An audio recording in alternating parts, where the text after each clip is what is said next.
Dear followers, friends, and unfollowers, ang pagiging isang digital content creator ay hindi pagpapa-impress.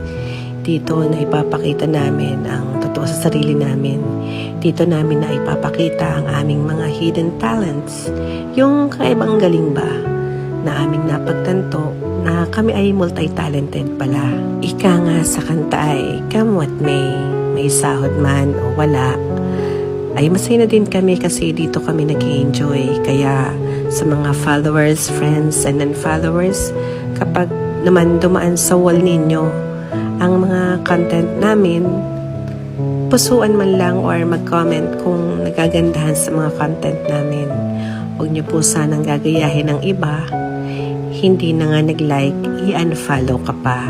Saklap yun, di ba ga mga Lodi? Nagmamahal ang inyong kabayan, ang digital creator at ang babaeng driver.